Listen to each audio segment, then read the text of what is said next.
इस current affairs funda में आप सभी का स्वागत है। मैं हूं आपके साथ अभिषेक शर्मा और आज के इस वीडियो सेशन में हम 24 जून तक के सभी इंपॉर्टेंट करंट अफेयर्स कवर करने वाले हैं। हमेशा की तरह आप इस वीडियो को अंत तक जरूर देखिएगा। आज भी आपको काफ़ी कुछ जानने के लिए मिलेगा। ये सेशन शुरू करने से पहले आप सभी बता दूं कि करंट अफेयर्स फंडा अपनी 10th एनिवर्सरी सेलिब्रेट कर रहा है और इस मौके पर हमारे जनरल अवेयरनेस कोर्स पर पहली बार आपको 50% ऑफ मिल रहा है। इसमें बता दें आपको हम daily current affairs PDF, weekly PDF, monthly PDF और हर महीने के banking and economic awareness PDF आपको प्रोवाइड कराते हैं। वो भी साल भर के लिए, वैलिडिटी 1 साल की रहती है और पिछले करंट अफेयर्स में आपको मिलेंगे। यदि आप आज परचेज करते हैं इसका मतलब आपको जो पिछले करंट अफेयर्स हैं, पिछले महीनों के, पिछले साल के, वो भी आपको मिलेंगे और आने वाले 1 साल तक करंट अफेयर्स मिलते रहेंगे। तो 1 साल का जो है ये पैकेज रहता है और इसमें हम आपको सेक्शनल क्विज भी प्रोवाइड कराते हैं। तो एक बार अगर आपने हमारे करंट अफेयर्स पढ़ लिए उसके बाद इन क्विज को अटेम्प्ट किया तो यकीन मानिए आपका करंट अफेयर्स सेक्शन काफ़ी स्ट्रॉन्ग हो जाएगा और आप आने वाले एग्जाम में काफ़ी अच्छा परफॉर्म कर पाएंगे। कोई भी आपका एग्जाम हो, बैंकिंग, एसएससी, रेलवे या फिर स्टेट पीसीएस, जहाँ पर भी जनरल अवेयरनेस या करंट अफेयर्स पूछे जाते हैं, सभी एग्जाम्स के लिए हमारा पीडीएफ कंटेंट काफ़ी यूजफुल है। तो लिंक आपको वीडियो के डिस्क्रिप्शन में या फिर फर्स्ट कमेंट में मिल जाएगा। आप वहाँ से इसे बाय कर सकते हैं। लिमिटेड टाइम ऑफर है, डायरेक्ट 50% ऑफ। तो चलिए फिर करते हैं शुरुआत इस वीडियो सेशन की। हमेशा की तरह सबसे पहले क्वेश्चन ऑफ द डे देख लेते हैं। इसका आंसर आपको अभी कमेंट बॉक्स में करना है। Who is Argentina's president? Argentina के राष्ट्रपति कौन है? ऑप्शंस देखते हैं। Javier Milei, Mauricio Macri, Alberto Fernandez, Cristina Fernandez de Kirchner. तो जल्दी से आंसर कर दीजिए, फिर हम आगे बढ़ते हैं। और देखिए कोई ऐसे नहीं है कि मैंने रैंडम कोई कंट्री उठाई, उसका प्रेसिडेंट या प्राइम मिनिस्टर आपसे पूछ लिया है। ये जो चर्चा में रहते हैं वही मैं आपसे पूछता हूँ, ठीक है। तो ये काफ़ी चर्चा में बने रहते हैं अर्जेंटीना के प्रेसिडेंट, इसलिए आपसे पूछा गया है। और हाल ही में इनकी अपॉइंटमेंट हुई है, ज़्यादा समय नहीं हुआ इनको अपॉइंट हुए हुए। तो आंसर कर दीजिए, फिर आगे बढ़ेंगे।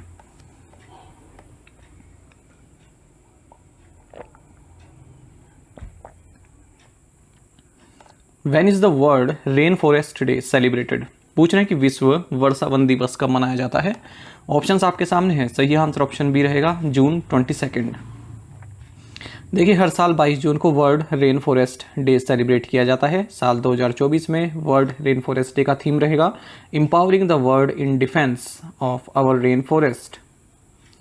What is the theme for international Olympic day 2024? अंतर्राष्ट्रीय ओलंपिक दिवस 2024 का विषय क्या है? ऑप्शंस आपके सामने हैं। सही आंसर ऑप्शन डी रहेगा, let's move and celebrate.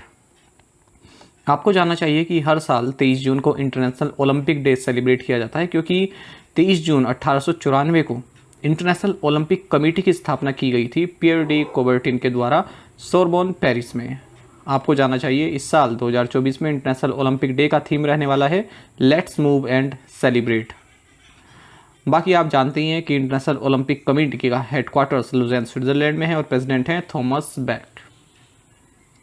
When is the world hydrography day celebrated? विश्व हाइड्रोग्राफी दिवस कब मनाया जाता है? सही आंसर ऑप्शन ए रहेगा, जून 21।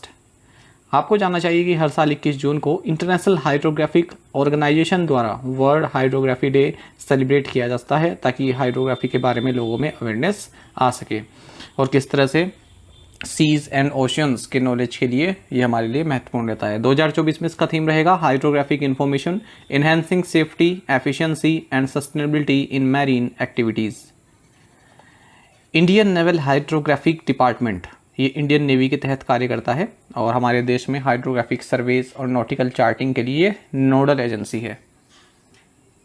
Who is the new union minister of जल शक्ति? नए केंद्रीय जल शक्ति मंत्री कौन है? सही आंसर ऑप्शन ए रहेगा, CR पाटिल। आपको जानना चाहिए कि चंद्रकांत रघुनाथ यानी कि CR पाटिल ये यूनियन मिनिस्टर फॉर जल शक्ति बनाए गए हैं। हाल ही में इन्होंने अपना कार्यभार संभाला है। आपको बता दें 3 टाइम मेंबर ऑफ पार्लियामेंट्री है, नवसारी लोकसभा कॉन्स्टिट्यूंसी गुजरात से। और union ministers of state for Jal Shakti हैं V Somanna and doctor Rajbhushan Chaudhary. आगे बढ़ने से पहले आपको बता दें एक मैसेज आया था, नाम तो नहीं मुझे पता, इसमें 9.creator लिखा है। तो ये लिखती हैं कि I am following you since 2022। बहुत लोगों ने मुझे बहुत से प्लेटफॉर्म सजेस्ट किए, फिर भी मैं घूम फिर कर यही आ जाती हूँ। आप बहुत अच्छा पढ़ाते हैं, thank you so much sir ji. तो आपका बहुत बहुत धन्यवाद। देखिए एक ऐसा मैसेज आ जाता है ना कभी, मतलब 1 हफ्ते में, 2 हफ्ते में, ऐसा लगता है एक अलग एनर्जी आ गई है दोबारा से अच्छे से कंटेंट बनाने की, दोबारा से पढ़ाने की, ठीक है। तो इस तरह के मैसेज आते रहते हैं, ऐसा नहीं है कि आप लोग जो है अप्रिशिएट नहीं करते, आते रहते हैं इस तरह के मैसेज और बहुत अच्छा लगता है। और ये जब मैसेज आया तो उसके बाद मुझे लगा कि बच्चों के लिए कुछ स्पेशल मैसेज छोड़ना चाहिए उनके आने वाले एग्ज़ाम में RRB PO क्लर्क के। तो ये मैंने एक वॉइस नोट पहली बार टेलीग्राम पर जो है छोड़ा है, ठीक है, इसको आप सुन लीजिएगा। काफ़ी महत्वपूर्ण बात मैंने आपको इसमें बताई है, थोड़ा आपको एनकरेजमेंट भी मिलेगा अपने आने वाले RRB PO एग्ज़ाम के लिए, तो ज़रूर सुनिएगा। हालांकि जब मैंने अपलोड किया है तो उसके बाद लगभग 550 एस्पिरेंट्स ने इसको सुन लिया है, ठीक है, पर रिस्पॉन्स किसी का नहीं आया है कि आपको मेरी बात जो है फ़ायदेमंद लगी है या नहीं लगी है। तो वो थोड़ा सा मुझे लगता है, क्योंकि कई बार मैं करंट अफेयर्स फंडा पर काफ़ी मेहनत से कुछ डालता हूँ या कोई पोस्ट करता हूँ या कोई PDF डालता हूँ, तो रिस्पॉन्स उस हिसाब से नहीं आता है, ठीक है। तो लगता है यार कि ये जो मैंने किया है ये आप लोग के काम का था भी कि नहीं था, ठीक है। तो आप इसको ज़रूर सुनिएगा, आपको काफ़ी अच्छा रहेगा सुनकर, एनकरेजमेंट मिलेगा, आगे का रास्ता ही पता चलेगा कि किस तरह से हमें तैयारी करनी है, ठीक है। और टेलीग्राम पर रिस्पॉन्स ज़रूर दीजिएगा आपको मेरी बात कैसी लगी। Farmer cricketer David Johnson passed away recently, which country did he represent? पूर्व क्रिकेटर डेविड जॉनसन का हाल ही में निधन हो गया, उन्होंने किस देश का प्रतिनिधित्व किया है? ऑप्शंस आपके सामने हैं, सही आंसर ऑप्शन ए रहेगा, इंडिया।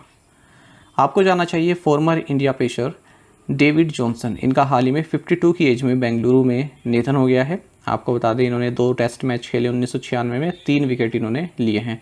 कर्नाटका के लिए फर्स्ट क्लास क्रिकेट खेलते थे, 125 विकेट्स लिए 39 फर्स्ट क्लास मैचेस में। अदर ओबिचुरीज देख लेते हैं। Former governor of Orissa and senior advocate MC Bhandari, इनका हाल ही में 95 की एज में निधन हो गया। जाने मानी स्पोर्ट्स जर्नलिस्ट और editorial consultant of the statesman Harpal Singh Bedi, इनका 73 की एज में निधन हो गया। पंडित राजीव तारानाथ, जो कि जाने माने सरोद वादक रहे हैं, इनका भी हाल ही में 92 की एज में निधन हो गया। ये अली अकबर खान के डिसाइपल थे। और जाने मानी चीफ प्रिस्ट आचार्य लक्ष्मीकांत दीक्षित, जब राम मंदिर की प्राण प्रतिष्ठा के समय भी ये जो है मुख्य पृष्ठ थे, तो इनका भी हाल ही में निधन हो गया 86 की एज में। What is the name of the Indian act that punishes organized cheating in government recruitment exams and came into effect on June 21, 2024? उस अधिनियम का नाम बताइए जिसका उद्देश्य देश भर में आयोजित सार्वजनिक परीक्षाओं और आम प्रवेश परीक्षाओं में अनुचित साधनों को रोकना है, और यह 21 जून 2024 को लागू हुआ। सही आंसर ऑप्शन डी रहेगा, public examinations prevention of unfair means act 2024। आपको जानना चाहिए कि 21 जून 2024 को public examinations prevention of unfair means act 2024 लागू कर दिया गया है। इसका मकसद है जो पब्लिक एग्जामिनेशन होते हैं या फिर कॉमन एंट्रेंस टेस्ट होते हैं हमारे देश में, उनमें जो चीटिंग होती है उनको रोकना और कड़ी से कड़ी सजा देना। 13 फरवरी को इसी साल प्रेसिडेंट द्रौपदी मुर्मू ने अपनी एसेंट दे दी थी इसमें कि इसको जो है एक्ट बना दिया जाए, public examination prevention of unfair mean bill 2024 को अपनी मंजूरी दी थी। उसके बाद फिर ये एक्ट बन गया था। आपको बता दें पब्लिक एग्जामिनेशंस का मतलब है जो भी एग्जाम्स सेंट्रल गवर्नमेंट द्वारा जो नोटिफाइड अथॉरिटीज़ हैं उनके द्वारा कंडक्ट किए जाते हैं, जैसे यूनियन पब्लिक सर्विस कमीशन का हो गया, staff selection commission, railway recruitment board, national testing agency और institute of banking personnel selection IBPS, departments of central government and their attached offices. अच्छा, इस एक्ट में क्या है, एग्ज़ाम रिलेटेड कोई भी कॉन्फिडेंशियल इन्फॉर्मेशन है टाइम से पहले डिस्क्लोज करना प्रोहिबिट किया गया है। जैसे मान लीजिए पेपर बता दिया, क्वेश्चन पेपर बता दिया, एग्ज़ाम से पहले लीक हो गया, ये सब कोई भी अनऑथराइज्ड आदमी जो है एंटर नहीं कर सकता है सेंटर में। और इसमें जो ऑफेंसेस हैं अलग अलग रेंज में हैं, इसमें इम्प्रिजनमेंट भी है 3 साल से 5 साल तक की, और फाइन जो है 10 लाख रुपये तक जा सकता है। और जितने भी इसमें ऑफेंसेज हैं वो नॉन बेलेबल है और नॉन कंपाउंडेबल है। नॉन कंपाउंडेबल मतलब कि ऐसा नहीं कि कोर्ट के बाहर उनमें समझौता हो गया, सुलह कर ली, ऐसा नहीं होगा। Who has been appointed as convener of the GOM on GST rate rationalization? GST दर युक्तिकरण पर GOM का संयोजक किसे नियुक्त किया गया? सही आंसर ऑप्शन सी है, बिहार डिप्टी CM सम्राट चौधरी। आपको जानना चाहिए कि goods and services tax council ने अनाउंस किया है कि जो रेट रैशनलाइजेशन पैनल है इसको रिकॉन्स्टिट्यूट किया गया है। तो इस ऑफिशियल नोटिफिकेशन के अनुसार जो बिहार के डिप्टी चीफ मिनिस्टर हैं सम्राट चौधरी, इसे जो ग्रुप ऑफ मिनिस्टर्स है जो GST रेट रैशनलाइजेशन का कार्य करता है उनका कन्वेनर बनाया गया है। संयोजक बनाया गया है।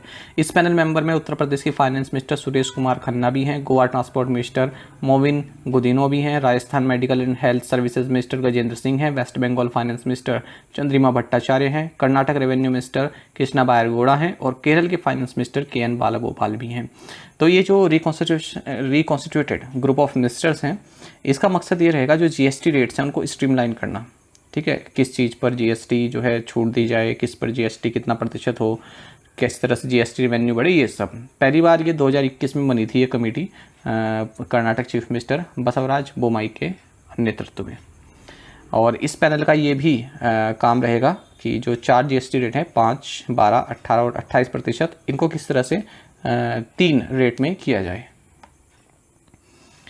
Which West Asian country has become the latest country to recognize the state of Palestine? कौन सा पश्चिम एशियाई देश फिलिस्तीन राज्य को मान्यता देने वाला नवीनतम देश बन गया है? सही आंसर ऑप्शन बी है, आर्मेनिया। देखिए जो आर्मेनिया है जिसकी कैपिटल येरेवन है, इसने हाल ही में स्टेट ऑफ पैलेस्टीन को रिकॉग्नाइज किया है और लेटेस्ट कंट्री बन गया है जिसने ऐसा काम किया है गाज़ा वॉर के दौरान। आपको बता दें 7 अक्टूबर को जो अटैक हुआ इसराइल के ऊपर, उसके बाद इसराइल का जो रिस्पॉन्स रहा, उसके बाद से कई देश पैलेस्तीन को रिकॉग्नाइज करने पर तुले हुए हैं।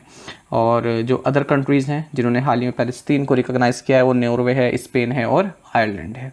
जून 2024 तक अगर हम बात करें तो स्टेट ऑफ पैलेस्तीन को रिकॉग्नाइज किया गया है 145 कंट्रीज़ द्वारा out of 193 member states of United Nations. आपको बता दें जो यूनाइटेड नेशन जनरल असेंबली है वहाँ पर पैलेस्तीन का जो स्टेटस है वो नॉन मेंबर ऑब्जर्वर स्टेट का है, नवंबर 2012 से ही।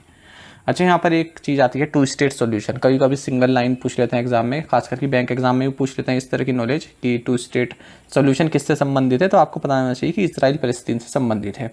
तो एक सॉल्यूशन है कि स्टेट पैलेस्तीन की जो ये विवाद है किस तरह से सुलझाया जाए। तो इसमें यह है कि जो है 2 राष्ट्र बनाए जाए, है ना, एक इंडिपेंडेंट स्टेट ऑफ पैलेस्तीन और दूसरा state of Israel. India is the 4th highest funded country in the tech startup landscape. Which country tops this list? Tech startup परिदृश्य में भारत चौथा सबसे अधिक वित्त पोषित देश है। इस सूची में कौन सा देश शीर्ष पर है? सही आंसर ऑप्शन सी, USA। आपको जानना चाहिए जो मार्केट इंटेलिजेंस प्लेटफॉर्म है ट्रैक्सन, इसने हाल ही में एक रिपोर्ट जारी की है और कहा है कि जो इंडियन टेक स्टार्टअप्स हैं इन्हें 2024 का जो फर्स्ट हाफ रहा है इसमें $4.1 बिलियन इन्होंने रेस किए हैं, जो कि 4% हायर है 2023 के सेकंड हाफ से। ठीक है, लेकिन 2023 का जो फर्स्ट हाफ है उससे कम है।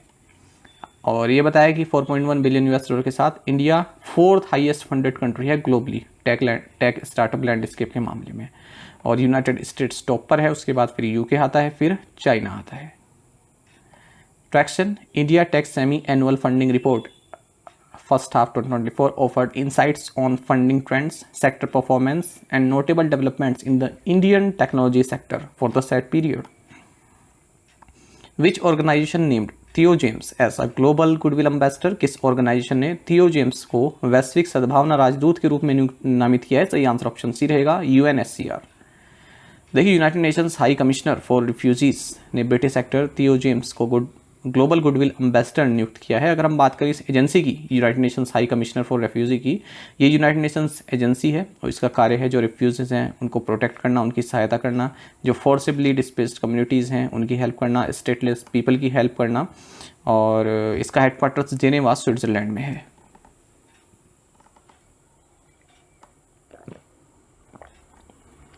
NHAI signed an MOU with which institution to enhance road safety? पूछ रहे कि सड़क सुरक्षा बढ़ाने के लिए NHAI ने किस संस्था के साथ एक समझौता ज्ञापन पर हस्ताक्षर किए? सही आंसर ऑप्शन ए है, IIT दिल्ली। IIT नहीं है, IIT दिल्ली। ठीक है, देखिए रोड सेफ्टी को इन्हेंस करने के लिए national highways authority of India यानी कि NHAI इसने एक मेमोरेंडम ऑफ अंडरस्टैंडिंग साइन किया है Indraprastha institute of information technology यानी कि IIT के साथ, जो कि एक टेक्निकल यूनिवर्सिटी है government of national capital territory NCT की, ताकि नेशनल हाईवेज़ पर रोड सेफ्टी के लिए जो रोड साइंस होते हैं उनमें आर्टिफिशियल इंटेलिजेंस को यूज़ किया जा सके।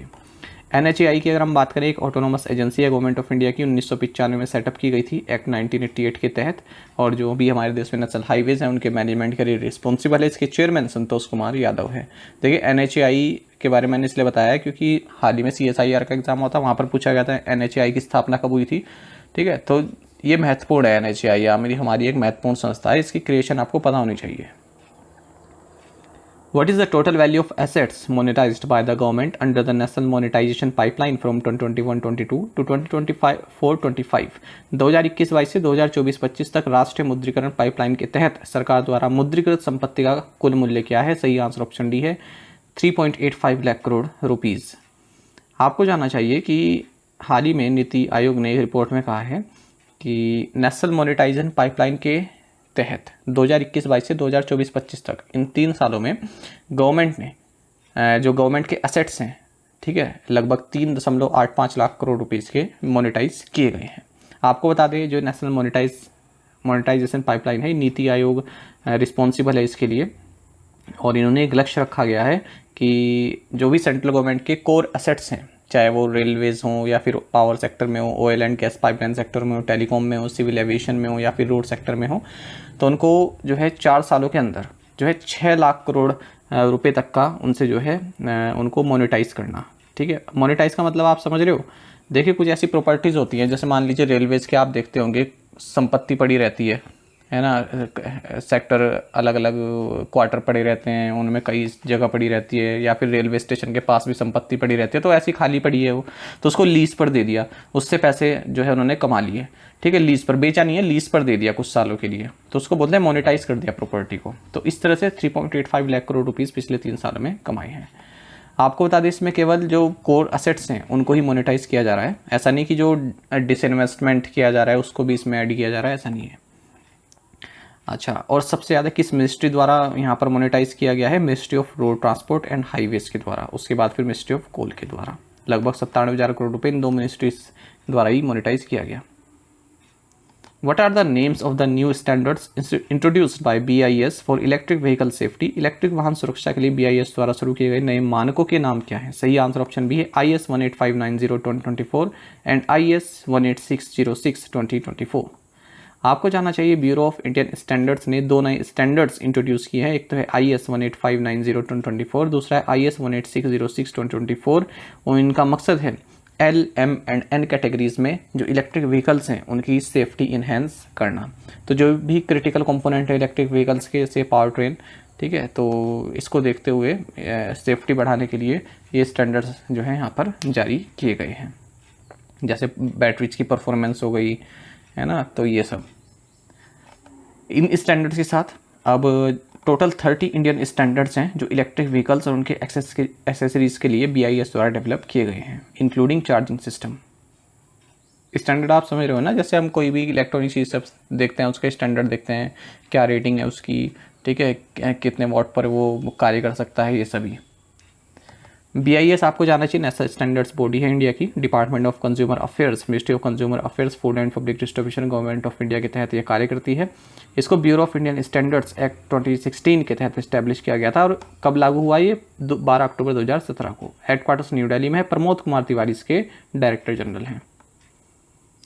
विच bank's licence was recently cancelled by the Reserve Bank of India? हाल ही में भारतीय रिजर्व बैंक ने किस बैंक का लाइसेंस रद्द कर दिया? सही आंसर ऑप्शन सी रहेगा सिटी कोऑपरेटिव बैंक मुंबई। आपको जानना चाहिए रिजर्व बैंक ऑफ इंडिया ने हाल ही में the city cooperative bank limited Mumbai Maharashtra का लाइसेंस रद्द कर दिया गया है, और अब ये बैंक के तौर पर कार्य नहीं कर सकता।